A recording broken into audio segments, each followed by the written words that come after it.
this morning. I'll try to make it look like we're organized. We know. Good morning, everyone. I'd like to call to order the March 20th, 2014 meeting of the Post Falls Urban Renewal Commission. Director Lean, would you please call the roll? Yes. Baltzell? Here. Babbage? Here. Karstensen? Here. Crosby? Here. Coles? Here. Rehrman? Here. And Wunderlich? Here. Okay, thank you. Samantha, would you lead us in the Pledge of Allegiance? I pledge allegiance to the flag of the United States of America and to the republic for which it stands, one nation, under God, indivisible, with liberty and justice for all. Thank you very much. Again, welcome to everyone. Are there any ceremonies, appointments, or announcements that need to take place this morning? I'm not aware of any. There being none, we'll move on with conflict disclosures. Do any of the commission members have any conflicts to disclose for anything that is pending on the agenda this morning? Mr. Chairman, I do have a conflict with regard to new business 8B, and I believe I sent you a memo, a copy of which I have with me, which discloses that and says that I'm not going to be involved at all in that discussion. Very good, Mr. Crosby. Appreciate that. I did get a copy of that. We do have it on record, so please note that Commissioner Crosby will not be participating in that discussion or in any vote that would take place. Noted. Thank you. Okay, thank you. Let's move on. If there's no other disclosures that need to be made, let's move on to the consent calendar. Director Lean. Yes, good morning, Chairman Baltzell and Commissioners. Item A in the consent calendar this morning is the Commission meeting minutes from February 20th, 2014. Those have been reviewed. Item B is Commission workshop minutes of March 12th, 2014. Item C is payables for the month, and those payables total $73,771. Item D is the bank activity report, which shows the total funds in all accounts of $7,177,000, $187.35. And we also show accrued interest for the month of $579.40. Item E in the packet that you have is the financial reports as of February 28th, 2014, that are as printed from our in-house QuickBooks accounting system, and those will be posted to our website.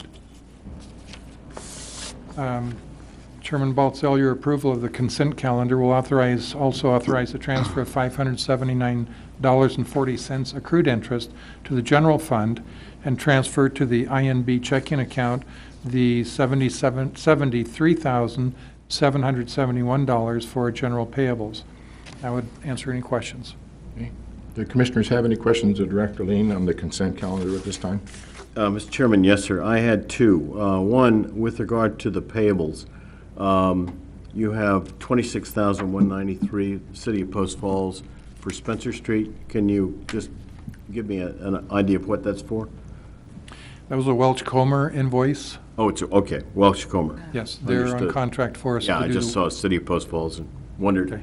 And then the second question is, under fund reconciliation, you show a negative balance of $9,860 for East Post Falls Tullamore. And I'd just like to understand how that arose.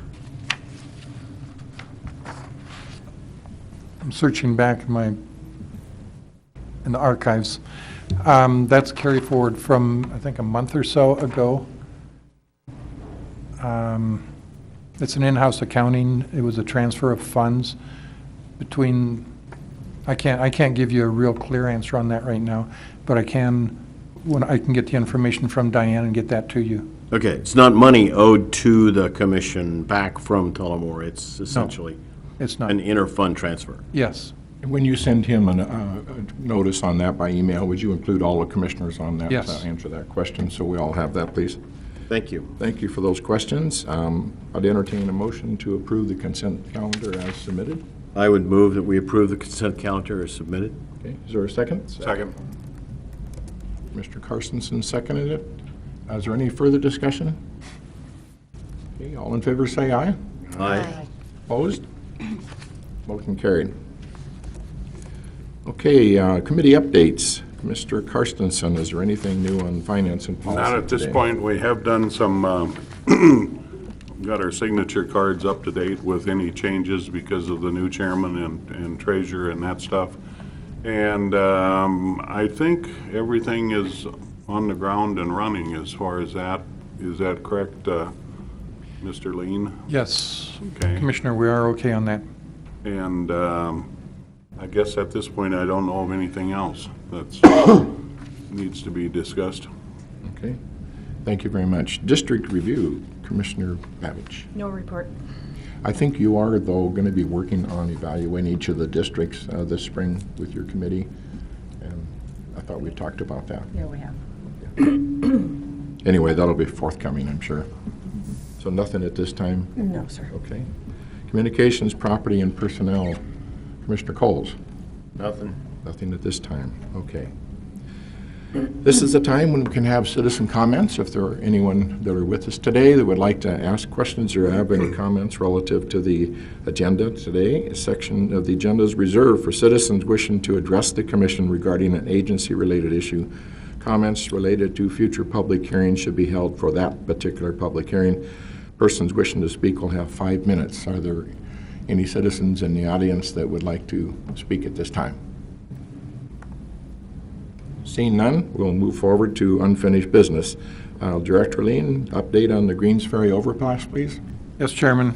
The expenses for the month on the overpass project were $33,866.45, and that included some, the majority of that was about $33,116 for the owner's rep, the engineering firm, and then some legal fees.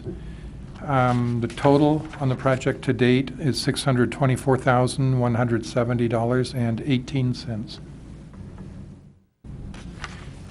On schedule, got a couple of notes here for just for update purpose. The design build project is currently in the request for proposal stage, and the RFP was released, as we mentioned earlier, to 3 shortlisted teams on February 5th. And the proposals are due back on April 24th. Now, the schedule shows that a utility kickoff meeting was held on February 20th at JUB's Coeur d'Alene office to discuss the utility relocation process. And we'll be talking about that a little bit later.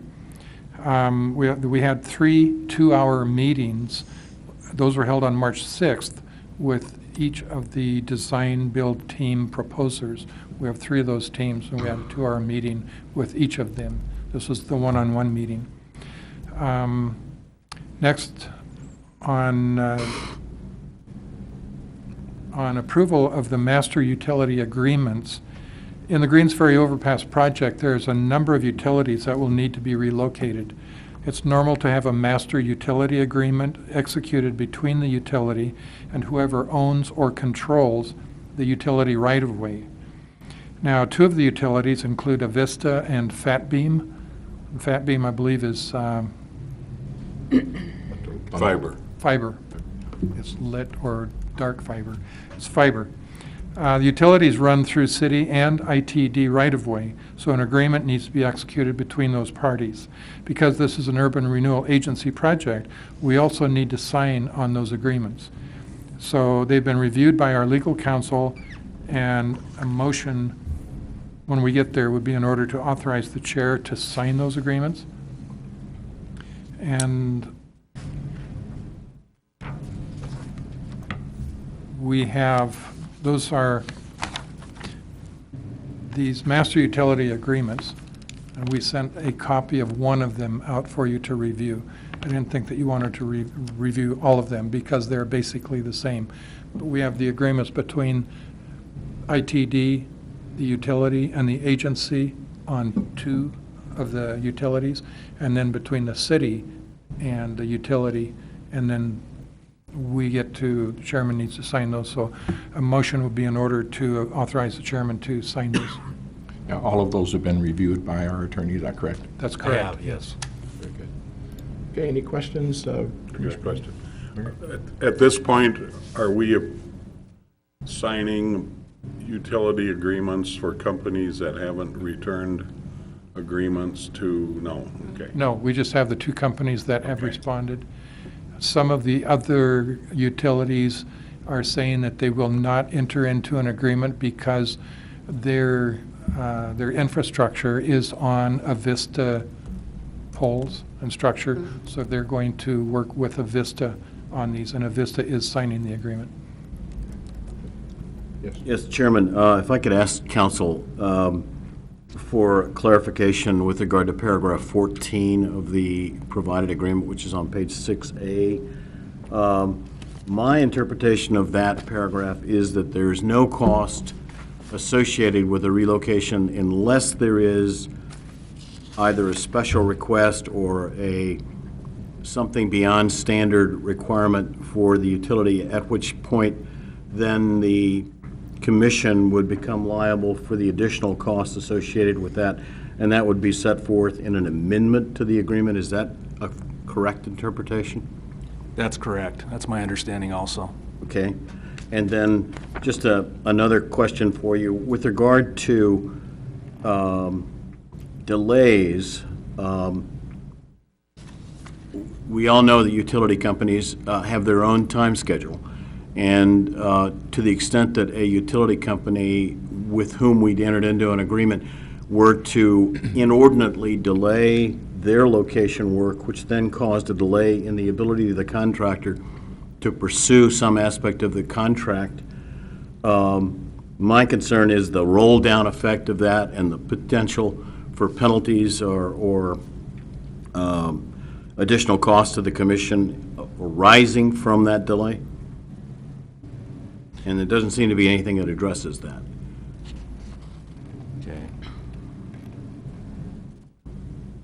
That's not addressed specifically in this agreement. It is addressed in the RFP document, and the relationship between the proposer and the agency as how their schedule could be potentially affected by relocation activities. So that's essentially the risk of a delay occasioned by a utility company having difficulty scheduling a relocation would be on, that burden would be on the contractor?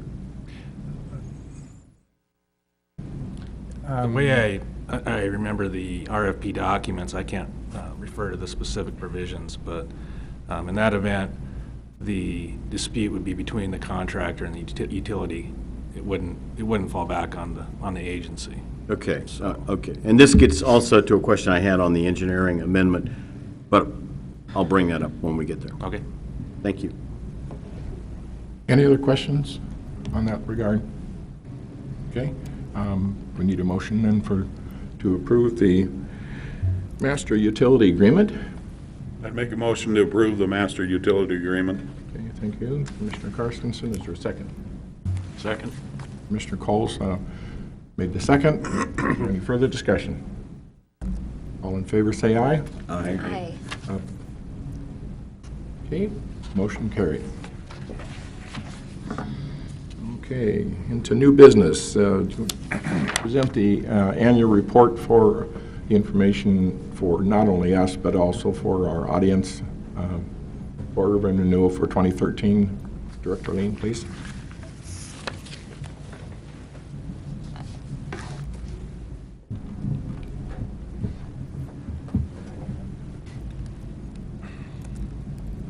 Thank you, Chairman Baltzell. On our report this morning, this is an annual report required under state code for urban renewal agencies. We have to provide a report by March 31st, both to the city, which we did Tuesday night this week at the city council meeting, and also to the agency at a public meeting, and that's what we're doing this morning. So just a lot of this information that I'm going to go through, you're familiar with, you're aware of. So this, more specifically, under the code requirement is for the benefit of the community and the general public. Our operations for the agency are conducted in leased office space across the street at the Chamber of Commerce building. We have operated through committees. We have a finance committee, District Review Committee and Communication, Property, and Personnel Committee. And earlier in our meeting this morning, Chairman Baltzell asked for reports from those committee chairs. We have gone to, in the last year, we have gone to a monthly workshop meeting where instead of having the three different, because of scheduling issues, instead of having 3 different committee meetings, we have a workshop meeting of the entire commission, and that's the week before our meeting as today. But the committees will be meeting as necessary. In the Urban Renewal Agency for Post Falls, at 2012 and prior to that, we had a total of 6 districts. In 2012, the Riverbend district came to its termination date per the district plan, so that district was closed, and their outstanding obligation was fully paid at that time. The remaining districts, the 5 districts from left to right on the screen, include Center Point District, which is over by State Line. The main businesses in that district are the original Cisco food distribution operation. That was the purpose of opening the district in the first place. And then Cabela's and Walmart are also located over there. Next to that, going to the east, is Expo District. A lot of the folks will know that Love's has an operation out there, and there's a number of smaller manufacturing and commercial operations out there. To the east of that is West Saltese. That is the West Saltese 2 is the district that was formed after the original West Saltese was created and closed. And then City Center District, where we're at now, that's more aligned to specific urban renewal activities, to where where we try to reduce blight and dilapidation, deterioration in the inner city center district, and we work on transportation improvement programs. And then in East Post Falls, that is the last district, and that goes from Saltese all the way up to about Prairie, and the northern third of that district is the Tullamore district, and that sub-district is being managed by commercial entities that are engaged in residential growth and also commercial growth out there. Given that, just the tax increment by district, this is a 3-year spread of the tax increment, 2011, 12, and 13. You can see that we went from $4.6 million total in 2011 to $4.6 million in 2012, stayed kind of flat because in 2012 we terminated the Riverbend district, and so that only included a portion of the year for that increment, and that's why 2013 shows a drop from $4.6 million down to $4.4 million in the total, because of Riverbend being closed. And you can see that there has been some pretty significant increases in the increment in some of the districts, and that's because the increment is a result of the developers bringing in new business, building structures, and then the county assessed the value of those structures. The real estate tax that's paid on that assessed value goes to the county. In turn, it's remitted to us in the form of the increment. And then we use that to reimburse the developer, the builder, for his cost of the public infrastructure, which typically is deeded over to the city streets and utilities. In district data overview, you can see the districts here identified and when they were created, the term. The longest term was City Center District at 24 years. Subsequent legislation in the last few years has been presented and passed by the legislature that says you cannot go beyond 20 years on urban renewal districts. So that's the new law for the term, the longest term on the districts. In our districts, the remaining term ranges from 5 years to City Center. That will close in 2018. From 5 years to 9 years. East Post Falls and Centerpoint both will close in 2022. The base is when you create an urban renewal district, the base value, the assessed value of the land within that district is what we call the base value. And then as the district develops, you bring in new business, new structures, the assessed value goes up, then that's the current tax value in the last column. So you can see the change in Centerpoint as an example, where you have Cabela's, Cisco, and Walmart out there. The base value when it was formed was $1,395,000. Current tax value today, because of those structures, is $56 million. And on down the line, Expo has gone from $4,700,000 up to $17 million. That's a 4 times multiplier. West Celtice 2 has gone from $1,700,000 up to $7,100,000. City Center has seen some pretty good growth in increment.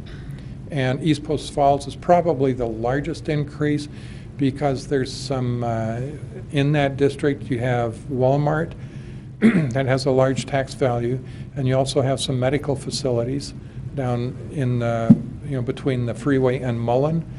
And then up north in the Tullamore area, you have a lot of commercial and residential growth up there, a lot of structural assessed value growth. In the 2013 highlights, we have Commissioner Coles up there leading the charge. He was appointed to the commission in January 2013. In 2013, we had 3 commissioners whose term came to an end, their 5-year term.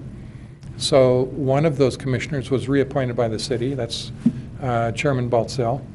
And then we have 2 new commissioners, and that would be Commissioner Rehrman and Commissioner Crosby. And also in 2013, we had the unfortunate incident that our chairman at the time, Bobby Rollins, passed away due to medical complications and cancer. So we have brought in Commissioner Wunderlich as the new commissioner there.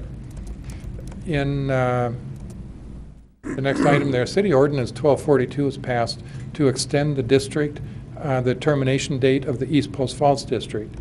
And that extended it from 2015 to 2022 for the purpose so that we could collect enough increment, tax increment in that district to pay for primarily the Greens Ferry Overpass project.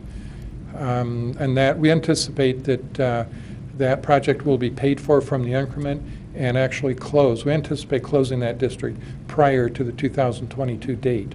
That's today's projections. JUB Engineers was selected in 2013 as our owner's rep to work on that project, and they're representing the agency, doing all the engineering, working with us on issuing the request for proposal, the RFP. When those come in, then those will be reviewed. That'll take about 30 days. We get 3 proposals. They will be about 600 to 800 pages long. Each of those will have to be reviewed fairly thoroughly. JUB will be working with us on that for the selection process. The 3 proposers on that project are Max J. Cuny, Ralph Wadsworth Construction, and Wadsworth Brothers Construction. Now, the 2 Wadsworth entities are they're down in Utah, down around Draper, Utah, and Max J. Cuny Company is over in the Spokane area. So one of those will be selected when we do the final selection in May. Construction on the signalization at Spokane Street. Happy to say that a couple of days ago when I drove through that intersection, all of a sudden we see the bars hanging on the poles with the lights. So, and then the last couple of days, they've been very busy out there working on hanging the lights, getting that finished, getting the electronics installed. We anticipate that signalization to be completed in the next couple of weeks. There's a lot of differing opinions on having those lights there and how it's going to work out. Time will tell. On financial highlights for the agency, our total increment revenue comparing 2012 to 2013, you saw this in an earlier slide, went from $4,600,000 down to $4,400,000. That drop primarily was because of the closure of the Riverbend district. Interest revenue is fairly limited, and it has gone down partly because of the rate structure. The market rates on savings has gone down a little bit, and our actual funds in the bank has gone down. The assets we carry is primarily cash. That's $4.6 million. That's up to $6.7 million. We have no liabilities at this time. We have approved loan for about $13 million for the Greens Ferry overpass project. We don't anticipate drawing down on that loan until later in 2014 because we'll be using the assets, as you can see, $6.7 million in cash. The majority of that cash is allocated. It's within the East Post Falls district. So we will use that before we draw down on a loan. So we'll be using our money first, so to speak. Proponent obligations, if in the, as an example, Expo's an easy one. Watson and Associates goes in out at the Expo district and they put in roads out there. A proponent developer will put in the roads. They pay for that with their own money. The roads, therefore, are deeded over to the city as public infrastructure, and then as we get the money, the increment back from the district, from the county, we reimburse the developer for the total obligation that we approved, that the commission approved for that district. The balances for the outstanding obligations right now are $8,312,000. So those are being paid down. We do reimbursements every 6 months. We do semi-annual reimbursements from the increment that's received. So some of those districts, we have from 5 to 9 years on some of those districts before they will be paid out from the reimbursement as it's collected. General operating expenses, we show $155,000 for 12 and $179,000 for 2013. That was our approved budget. We're happy to say and point out that, I'm sorry, those were the actual expenses. The approved budget that was approved was $177,000 in 2012, $181,000 in 2013. So we are happy to show that we came in on actual expenses a little bit less than what we actually budgeted for. So we pay close attention to our funds and our expenditures. We watch our funds management very closely. I would be available for any other questions. Questions from the commissioners? Very good. How was the response from the City Council on Tuesday from your report? Did you get a lot of questions? We had no questions. They would like me to come back in April because we had some logistical issues. We didn't get this on the agenda, though we had been talking to council, not council, but to staff. They were aware that we were going to do the presentation, but it didn't get on the agenda. There's communications issues, so they amended the agenda and added this presentation to City Council agenda for the meeting.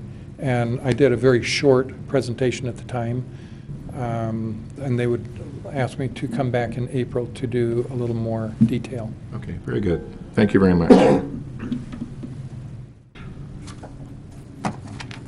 And that'll be posted to our website, correct? Yes. So the public can look at it at their leisure? Yes. Thank you. City Center Corridor Project Funding. Mr. Chairman, I think we need a motion to approve the annual report. Okay, very good. Thank you. I'd make a motion to approve the annual report. I would second the motion. Second, okay. Any other discussion? That need a roll call. Just a voice vote. Voice vote. All in favor, say aye. Aye. Opposed, same sign. Motion carried. Thank you.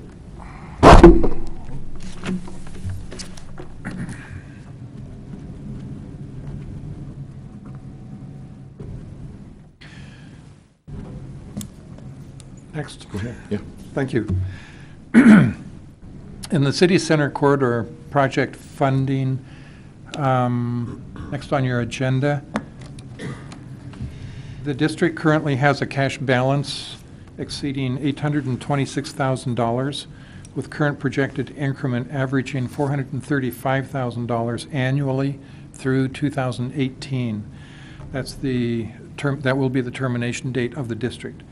We've received a letter of interest from 2 local banks for both regular financing and tax-exempt financing for our city center corridor project. We're looking at funding $1.2 million of the project costs, and then using the cash that we have on hand out of the $826,000. We'll use the combination of that to pay for the project. It has not gone out to bid yet. The city is still working with the railroad to get a permit to do the construction at where the railroad crosses Spokane Street.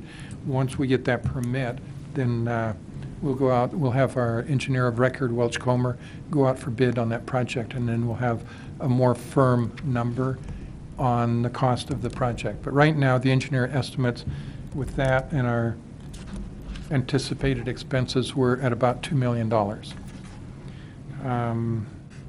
On the 2 banks, the more advantageous loan structure would be with Community First, with the information that we have right now.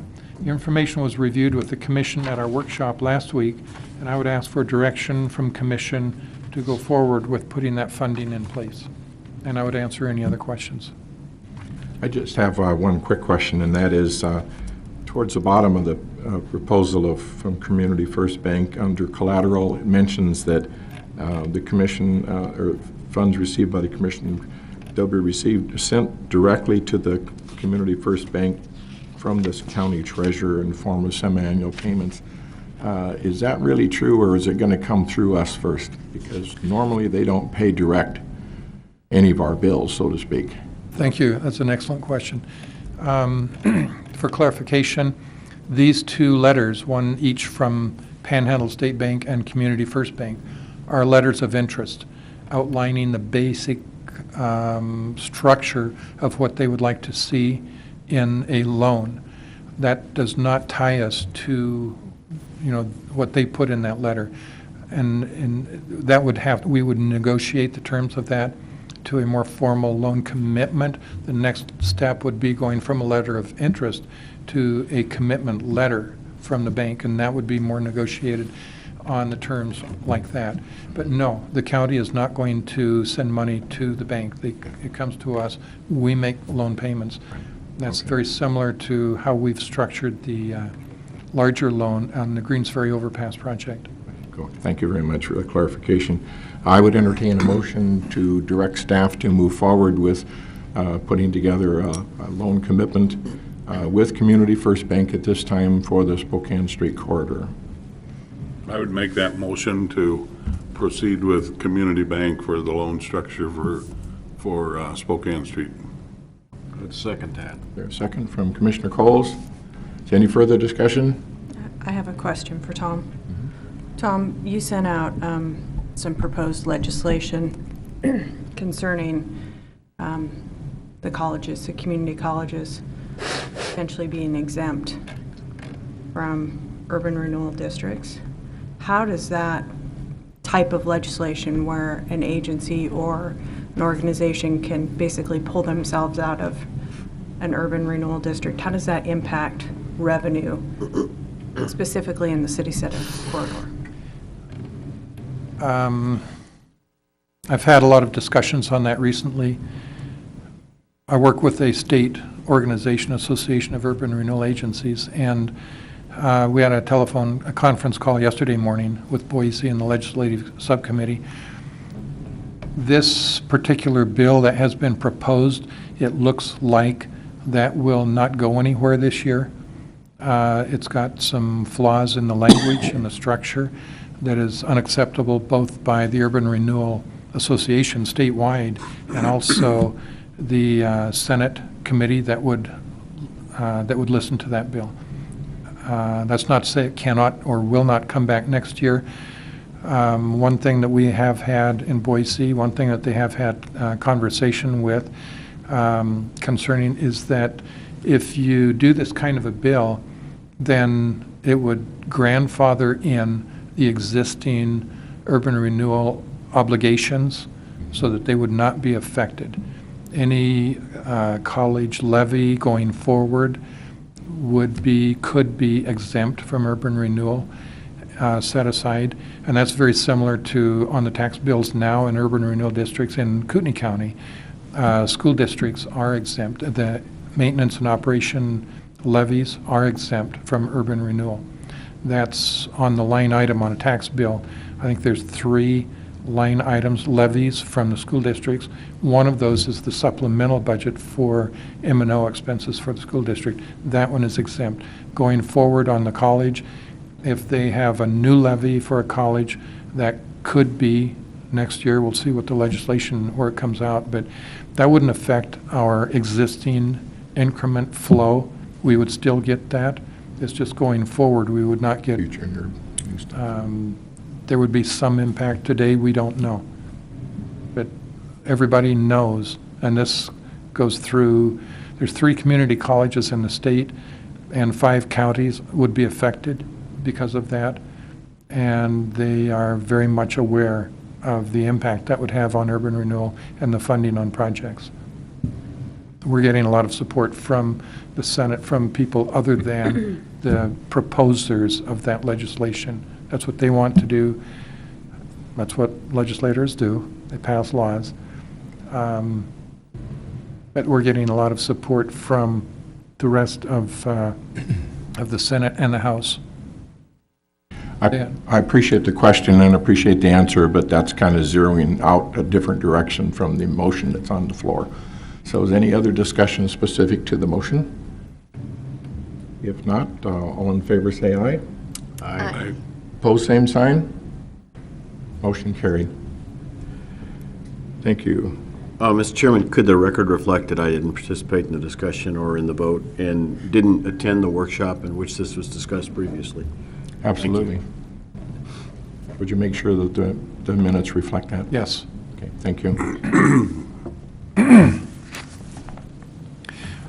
The next item on your agenda this morning is a reimbursement request for financing costs for the Expo District.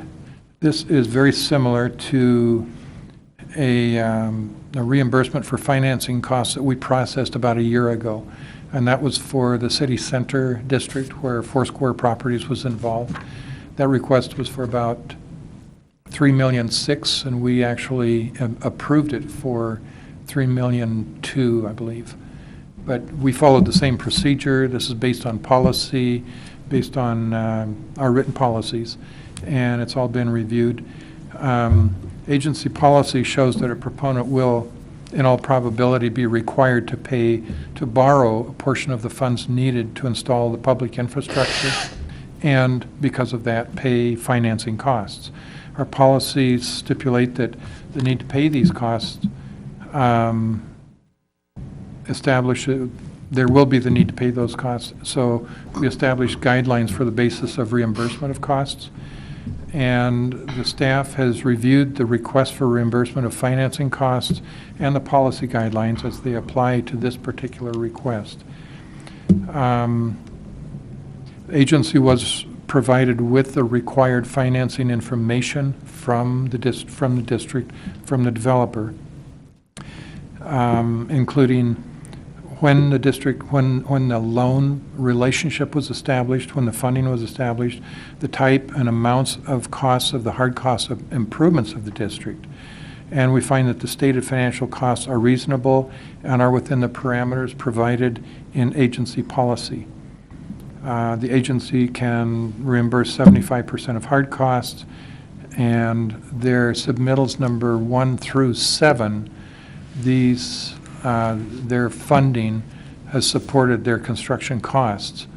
So they submitted reimbursement request number 1 through 7 for their hard costs and related soft costs, but they're just now coming in for reimbursement for their financing costs.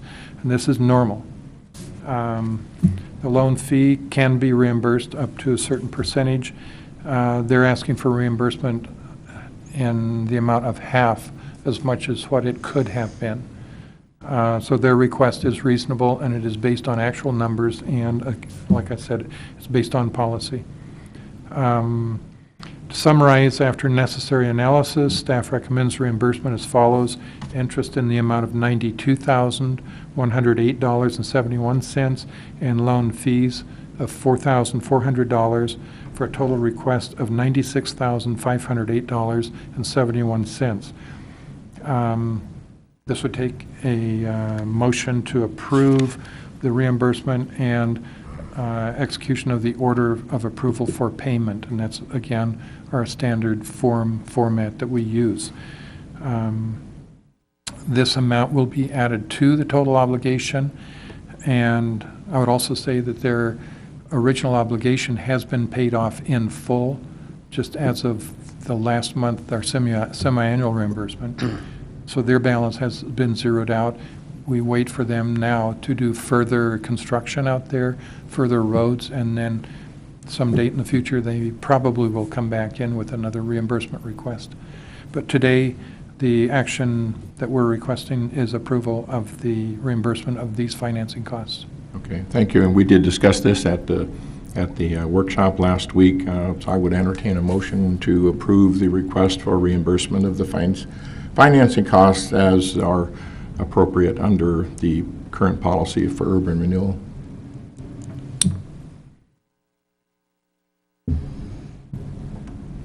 So moved. Okay, Second. moved and seconded. Is there any further discussion? Mr. Chairman, I was on the commission when this particular concept was created exclusively for the Center Study District. And each of the proponent agreements is unique and tailored to the requirements of the district being created. So this was unique to that Center Point District. And it was not, at that time, it may have been amended by the commission in the interim, but at that time, it did not apply to any of the pre-existing agreements or any of the pre-existing districts or any of the subsequent. It wasn't intended to. It was simply an additional incentive to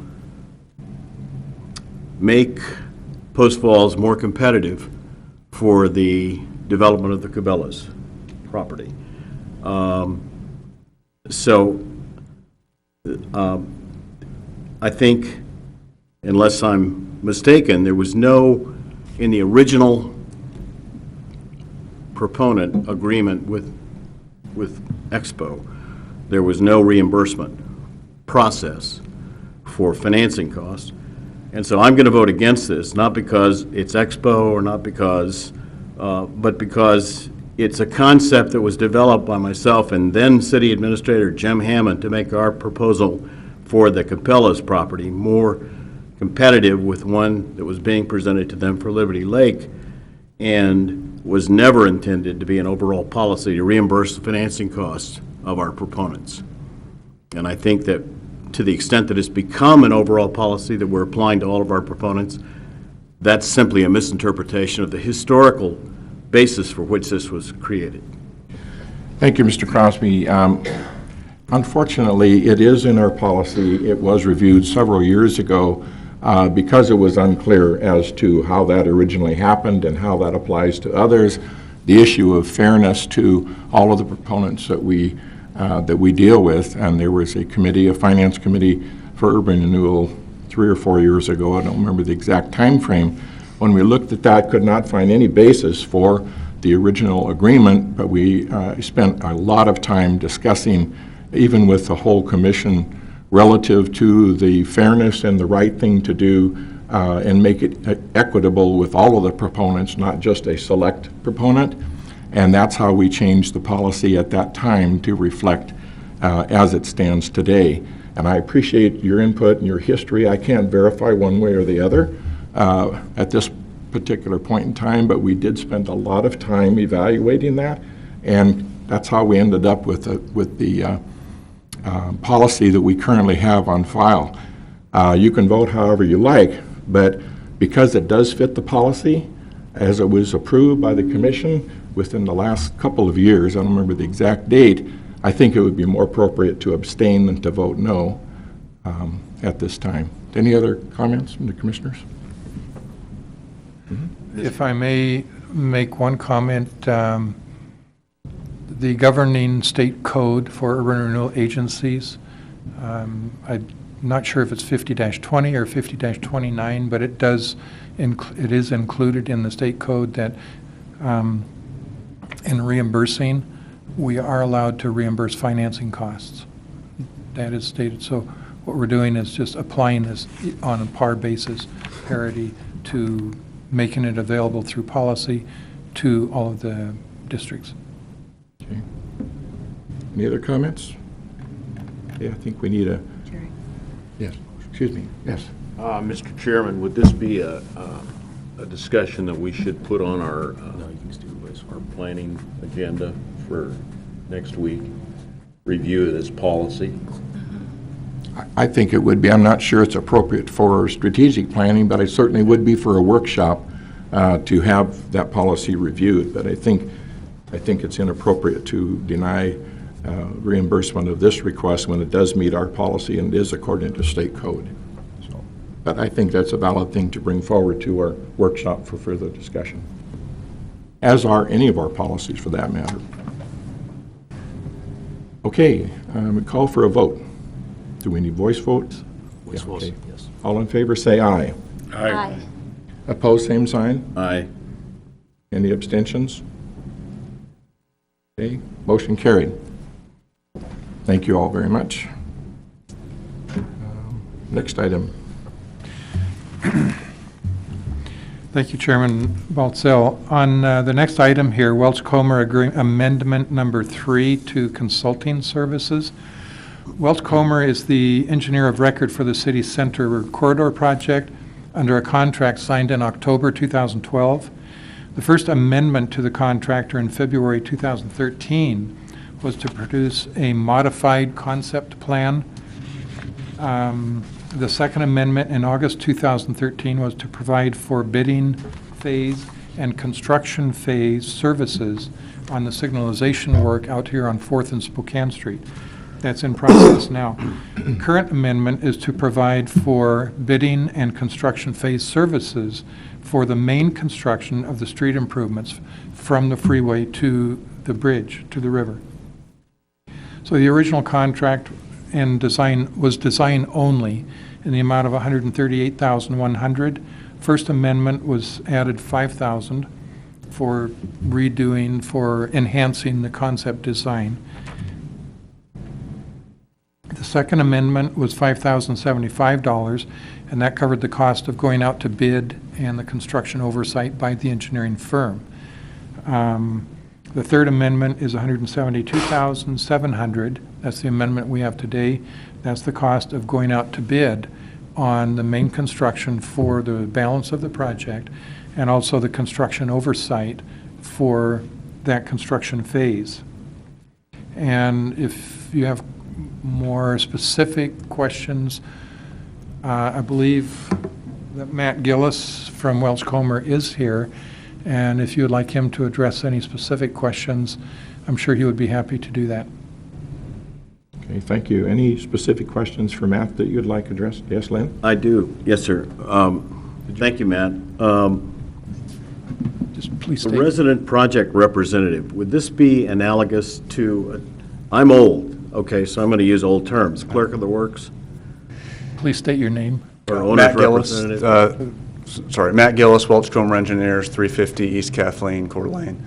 The resident, the RPR Right. is the acronym, is another way to think about it is the project inspector, the person who's on the ground or eyes on the project.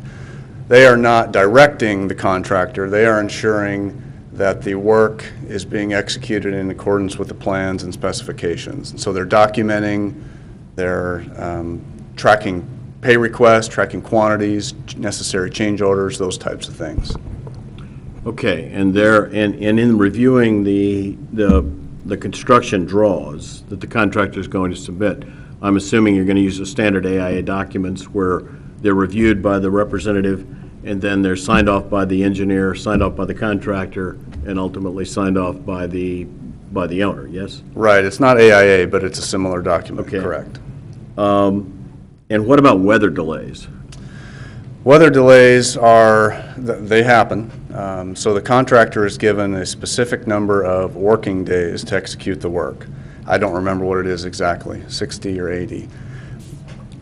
In the event of a rain day or some other weather issue, the engineer has the right, in our case, us and the URA and the owner, has the right to decide if it's a rain day or a weather day or not.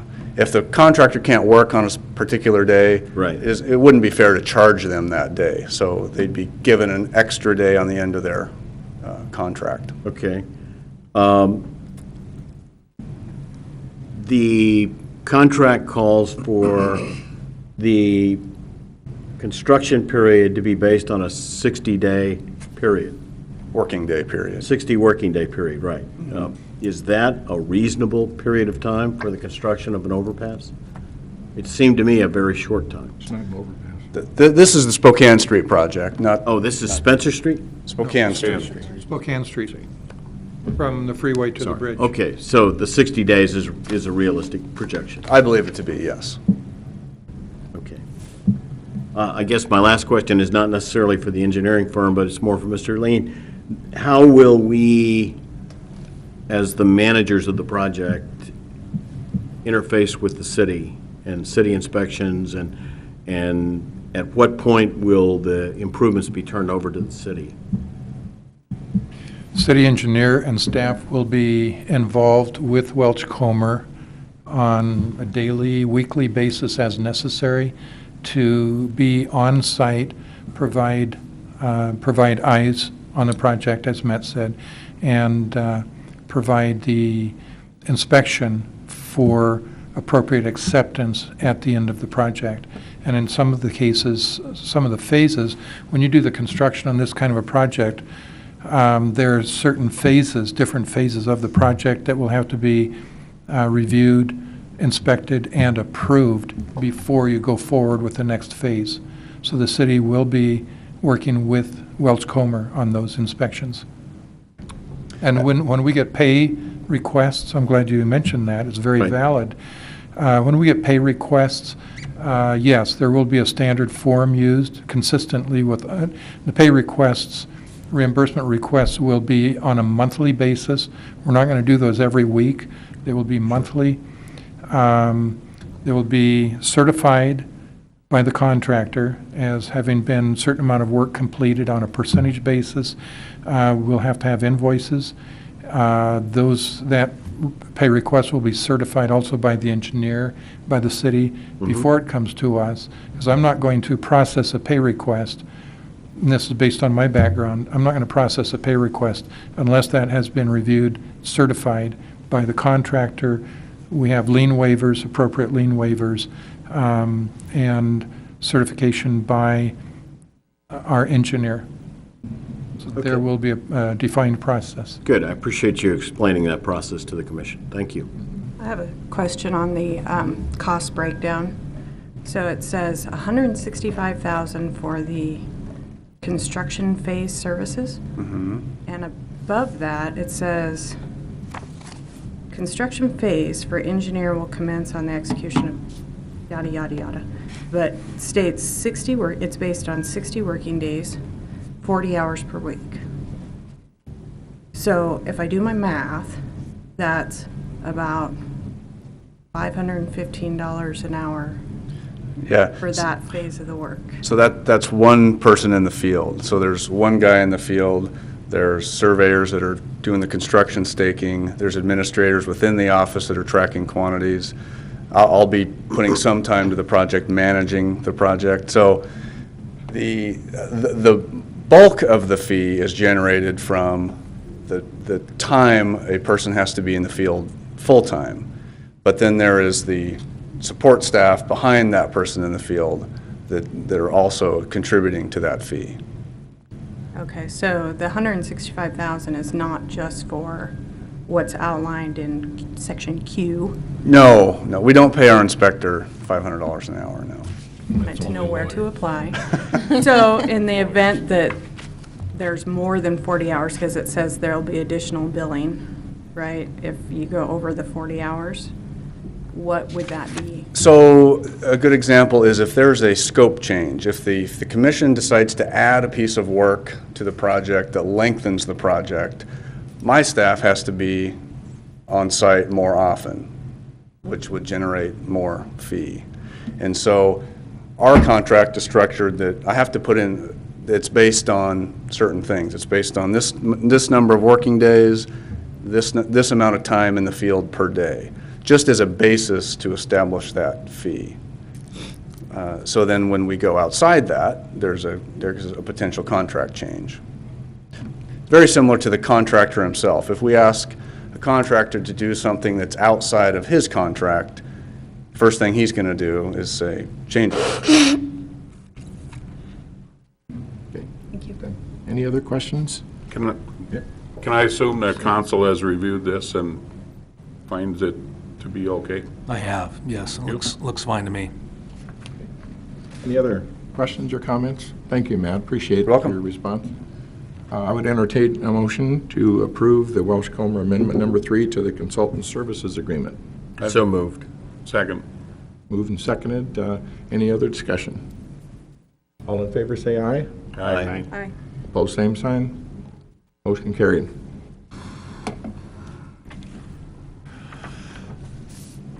Chairman Baltzell, the next item we have on the agenda is a staff, this is more of a housekeeping item. We have a policy in place that we changed. Our original policy was that we would not go into a CD for investing our agency funds. We would not do a CD any longer than 12 months. Because of the market change in the last 3 years or so, the rates going down and the competitive structure of investments, we changed that to 24 months. And we also included in that policy that if there's an opportunity to get a higher rate for a little longer term, over 24 months, then that would have to come back on a case-by-case basis for commission approval. In this case, we have on the 27th of this month an STCU CD for $245,000 that's coming due. That was a 15-month term. We have three other CDs, Community First at 47 months, Panhandle State Bank at 60 months, and Global Credit Union at 60 months. Now, granted, these are somewhat in excess of 24 months, our policy, but on each of those, we came back to commission and we talked about the rate, because the rates on those is 1.41%, 1.55, and 1.65. There's no way you can come close to that rate on today's normal market. We did that at the time because I believe on one or two of those, the bank allowed us a waiver of early withdrawal penalty, so that if we reach 24 months for funds management, if we needed to cash that in, we could do so at 24 months, which is our policy time period, and not pay a withdrawal penalty. There's another one that we know we're going to go longer than 24, 30, whatever months, and the amount, because of the rate, because of the amount of interest earnings in, say, 30 months, that would cover the early withdrawal penalty, should we have to pay that, and also return, a rate of return equivalent to what we could get on what we would do if we entered into a 24-month rate. So we're covered on that basis. We've created the spreadsheet and the analysis that accommodates that. Today, we're asking for approval of going into renewing the STCU CD, $245,000 at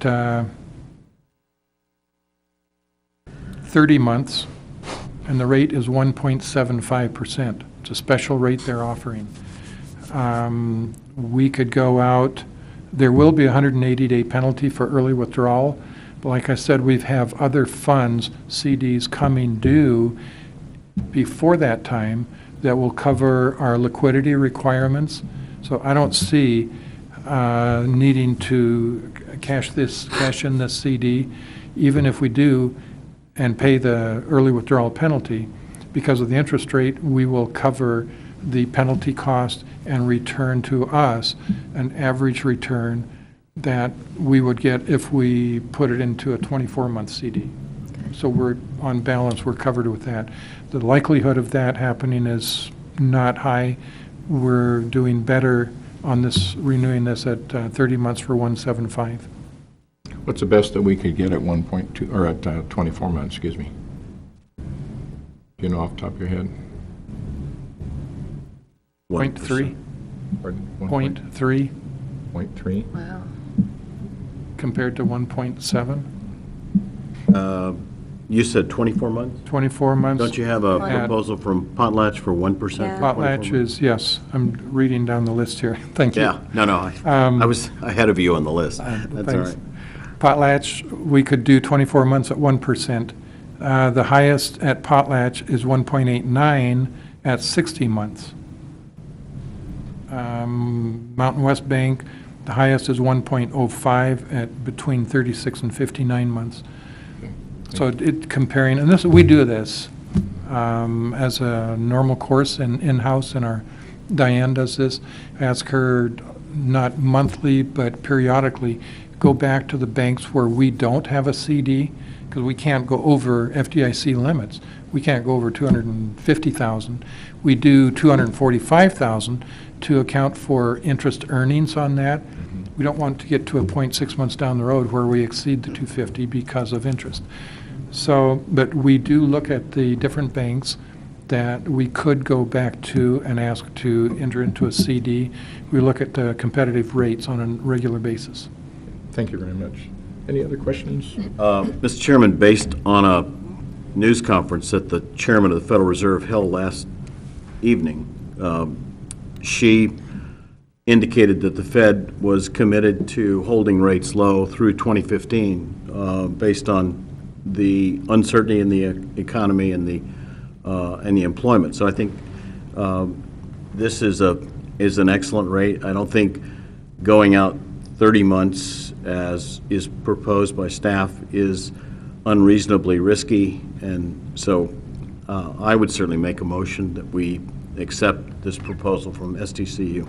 Okay, thank you. Is there a second? on I'd that? second that. We have a second from Commissioner Coles. He was quicker than you were. That's fine, Draw. yeah. Yeah. Any further discussion I on just it? I wanna earn my appreciate that pay. input, Commissioner Crosby. No other discussion? All in favor, say aye. Aye. Opposed, same sign. Motion carried. Thank you. Diane will be happy. And we'll probably have, we may have another signature opportunity for you. Oh, I'm sure. Okay, very good. Staff report and updates. Anything additional that to add at this time? Yes, Chairman, just a reminder, we've scheduled a commission annual strategic planning session for Thursday, March 27th. That will be held at the Chamber of Commerce room from 7 in the morning to 11. That's what we're scheduled. If we find opportunity to close sooner than that, then we will. I think I got that down. but- Also, next item, last item I had would be on our website statistics. We send this information out monthly. For February, the PFURA website login was 97 compared to 16 the month before. So we had some increased activity. Our page visits were up from, the site visits were up from 168 to 193. And it just shows that people are interested in keeping up with this and looking at the website. We need to pay more attention. This is something that I need to talk to Diane about. We need to try to get better information on there on our website regarding some of our projects, both on the Greens Ferry Overpass and the Spokane Street Corridor. I wanted to get out, take a couple of pictures of them working on hanging the lights out there, put that on the website. Just things like that that we need to stay on top of. Okay, very good. Anything else? That's all I had. Okay. Thank you. This time I'd entertain any commissioner comments that you'd like to make before we adjourn. hear any or see any. The only comments I have is my appreciation for all of the commissioners, the work you put in on this, your comments, your questions and input, as well as the staff and our legal attorney and all the work that you do, especially the staff in the VAC who make sure we stay on time and don't mess up for the programming. I appreciate all of that. Thank you all for coming and sitting through all of this. And with that, I'd entertain a motion to adjourn. So moved. Is there a second? Okay, it's been moved and seconded. Any other discussion? Not. All in favor, say aye. Aye. Aye. Opposed, same sign. Motion carried. We're adjourned. Thank you.